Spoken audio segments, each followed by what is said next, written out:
Hey guys, welcome to the study with Mayank. मैं हूं आपका मयंक। आज हम लोग टेस्ट 59 के अंतर्गत यूपीएससी प्रीलिम्स से संबंधित प्राचीन और मध्यकालीन इतिहास के प्रश्नों को देखेंगे। तो चलिए स्टार्ट करते हैं आज का वीडियो। देखते हैं हमें क्या क्या डिस्कस करना है यहाँ पर। आज का पहला प्रश्न है, उसने नर्मदा के किनारे राजा हर्षवर्धन को पराजित किया। उसने रविकीर्ति सहित कई विद्वानों को संरक्षण प्रदान किया जिन्होंने उसके ऐहोल अभिलेख की रचना की। उसने कदम्बों की राजधानी बनवासी को अपने अधीन कर लिया और मैसूर के गंगवंशियों को अपनी प्रभुसत्ता स्वीकार करने पर विवश किया। उपर्युक्त परिच्छेद में निम्नलिखित में से किस शासक का वर्णन किया जा रहा है? चंद्रगुप्त द्वितीय, खारवेल, पुलकेशिन द्वितीय, कीर्तिवर्धन। देखिए यहाँ पर पुलकेशिन द्वितीय का वर्णन किया जा रहा है।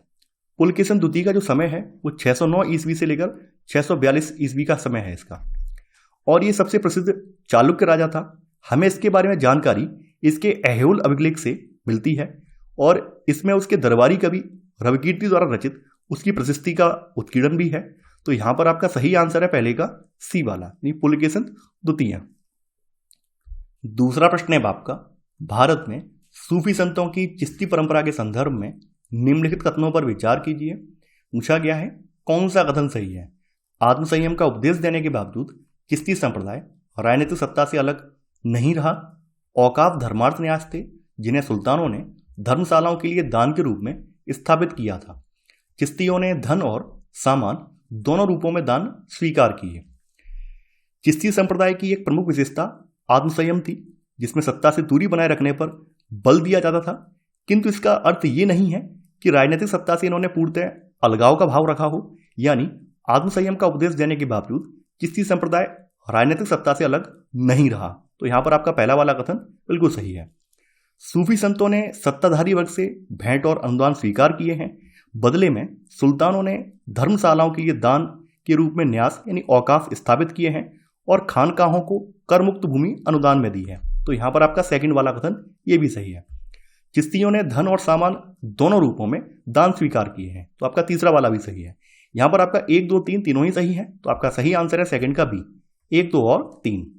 तीसरा प्रश्न है आपका, निम्नलिखित युग्मों पर विचार कीजिए। एक तरफ नाट्य शैली है और दूसरी तरफ संबंधित राज्य है।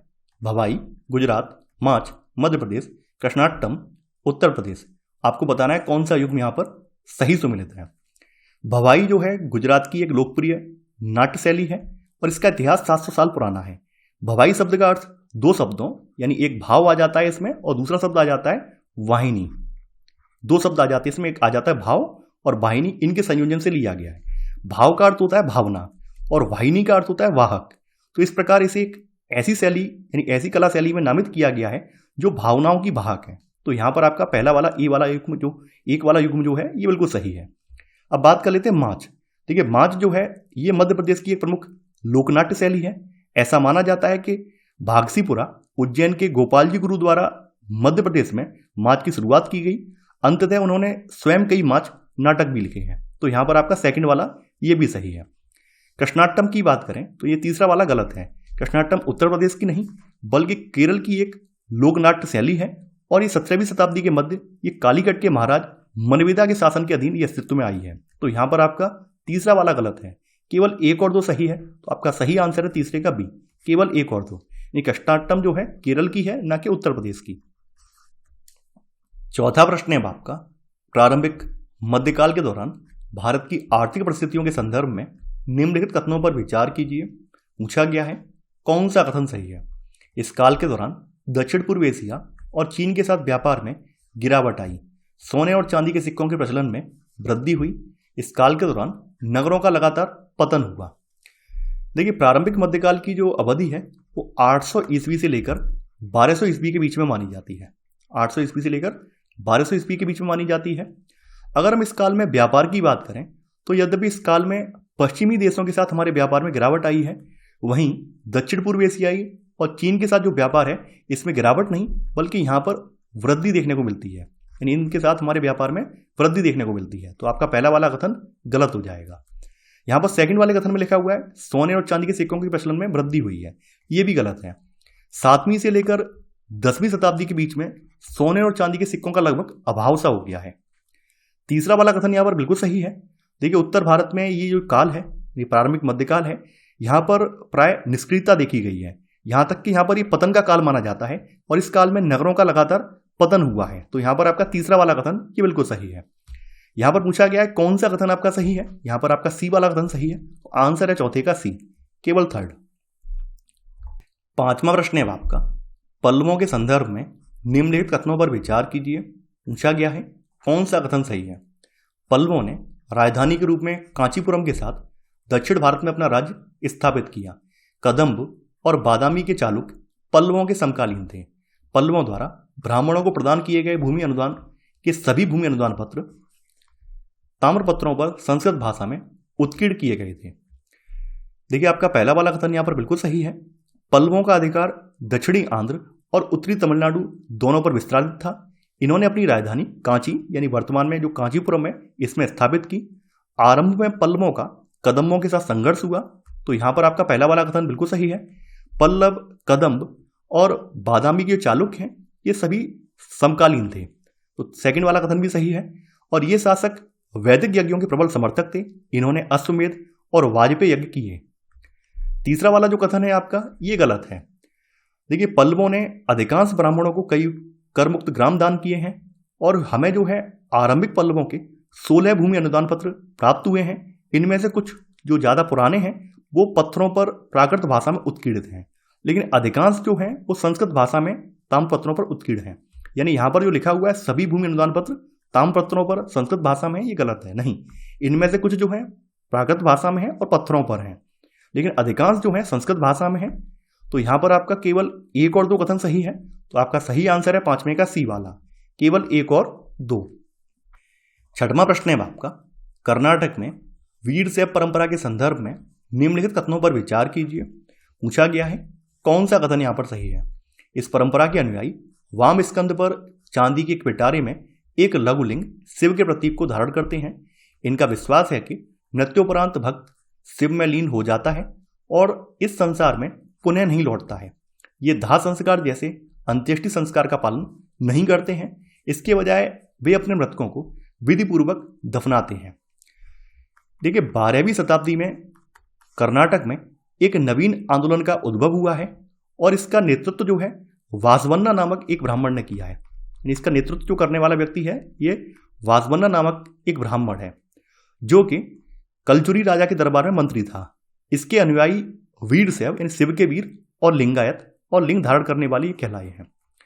तो यहाँ पर आपका पहला वाला कथन ये बिल्कुल सही है। देखिए आज भी लिंगायत समुदाय जो है इसका कर्नाटक में काफ़ी ज़्यादा महत्व है और ये शिव की आराधना लिंग के रूप में करते हैं। और इस समुदाय के जो पुरुष हैं ये वाम स्कंद पर चांदी के पिटारे में लघु लिंग को धारण करते हैं जिन्हें श्रद्धा की दृष्टि से देखा जाता है। तो यहाँ पर आपका पहला वाला कथन बिल्कुल सही है। यहाँ पर आपका सेकंड वाला कथन भी सही है। इनका विश्वास है कि मृत्युपरांत भक्त शिव में लीन हो जाता है और इस संसार में पुनः नहीं लौटता है। इसके अलावा हम देखिए हम लोग अपना दाह संस्कार करते हैं तो ये लोग दाह संस्कार जैसे जो अंत्येष्टि संस्कार हैं इनका पालन नहीं करते हैं, बल्कि इसके बजाय अपने मृतकों को ये विधिपूर्वक दफनाते हैं। ये बात ध्यान रखने वाली है। तो यहाँ पर आपका तीसरा वाला कथन ये भी सही है।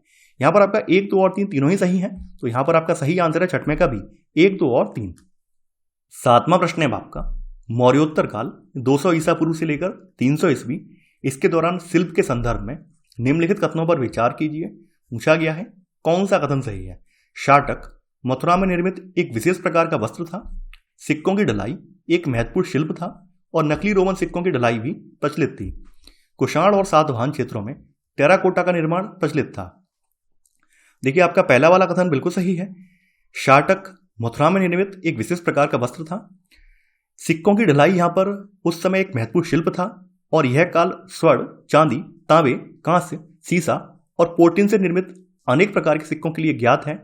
कारीगर नकली रोमन सिक्के भी बनाते थे। तो यहाँ पर आपका सेकंड वाला कथन ये भी सही है। यहाँ पर तीसरा वाला कथन भी सही है। देखिए कुषाण और सातवाहन क्षेत्रों में टेराकोटा का निर्माण ये भी प्रचलित था। तो यहाँ पर आपका तीसरा वाला कथन ये भी सही है। यहाँ पर आपका 1, 2, 3 तीनों ही कथन सही हैं। तो यहाँ पर आपका सही आंसर है सातवें का डी, यानी 1, 2 और 3। आठवां प्रश्न है आपका, मराठा राजस्व निर्धारण प्रणाली के संदर्भ में निम्नलिखित कथनों पर विचार कीजिए। पूछा गया है कौन सा कथन यहाँ पर सही है, ये आपको बताना है। पहला है, चौथ एक कर था जो कुल भू राजस्व पर नाम मात्र 1/4 वसूला जाता था। सरदेशमुखी उन भूमियों पर 10% का अतिरिक्त कर था जिन पर मराठों ने अपने वंशानुगत अधिकारों का दावा किया था। दोनों कर केवल मराठा साम्राज्य में वसूल किए जाते थे।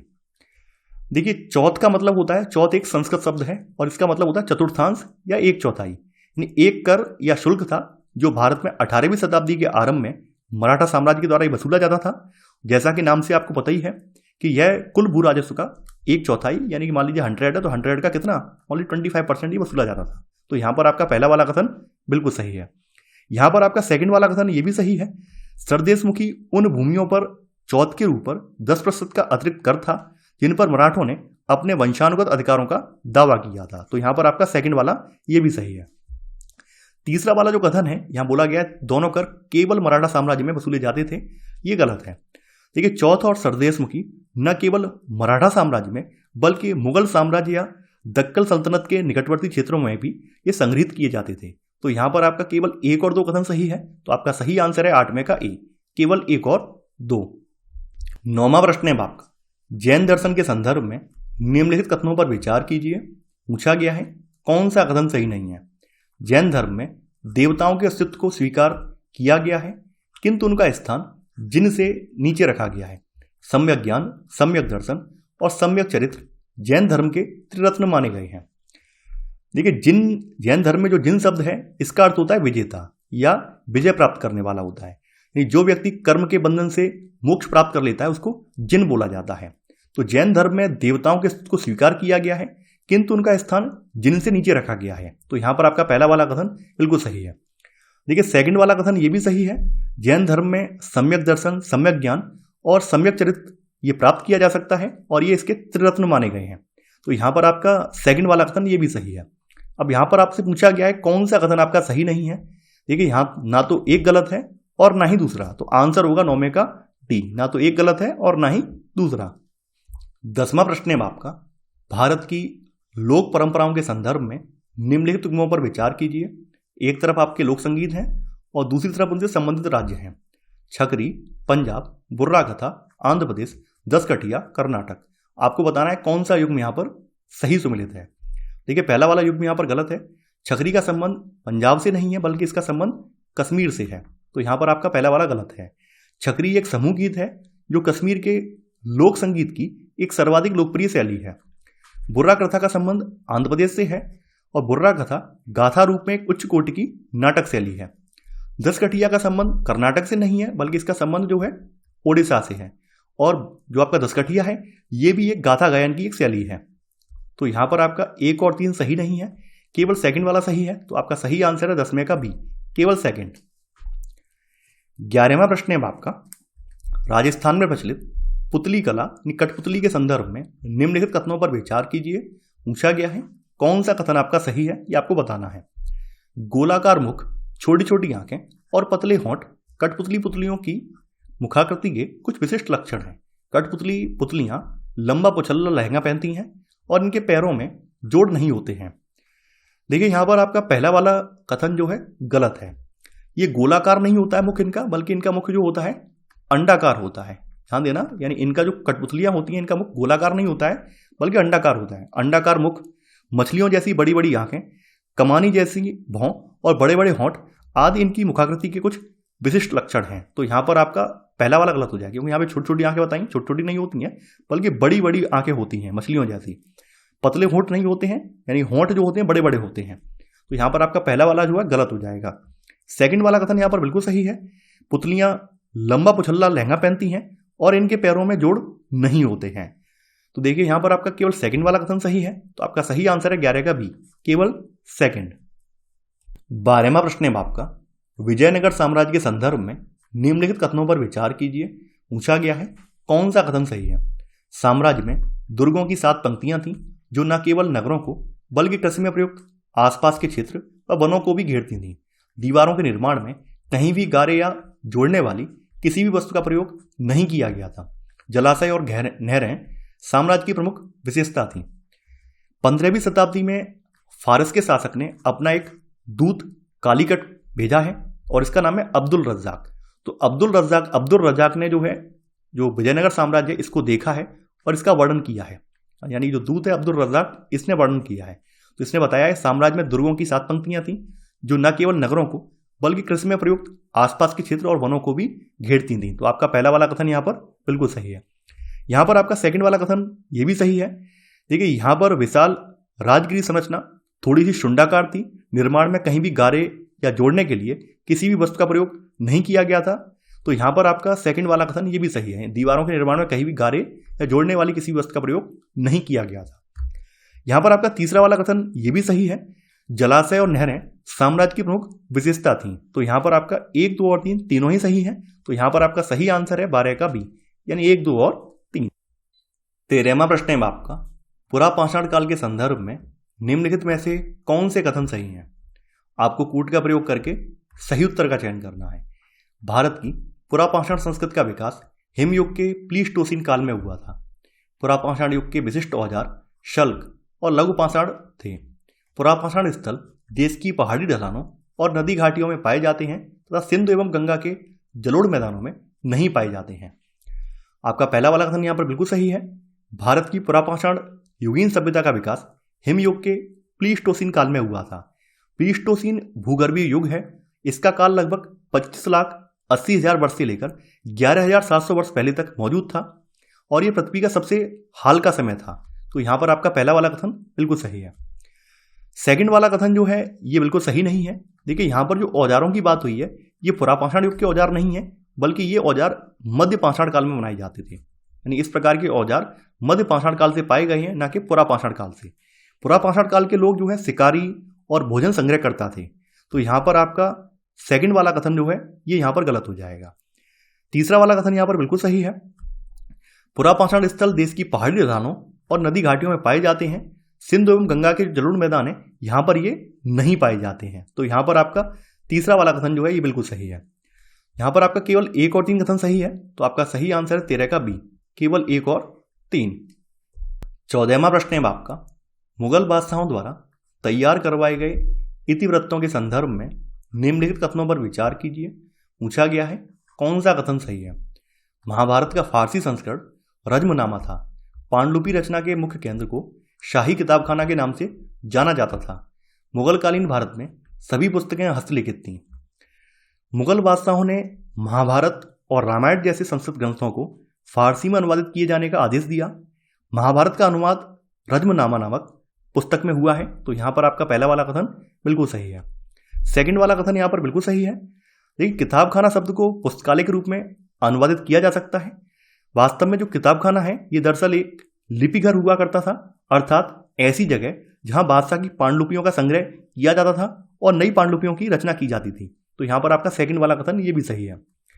तीसरा वाला कथन आपका ये भी सही है, मुगल भारत में सभी पांडुलिपियां हस्तलिखित थीं। तो यहाँ पर आपका तीसरा वाला कथन भी सही है।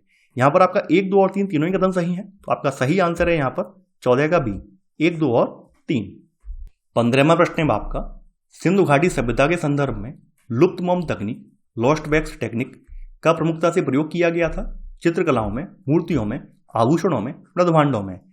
हड़प्पा के लोग कांसे की ढलाई बड़े पैमाने पर करते थे और इस कार्य में ये प्रवीण थे।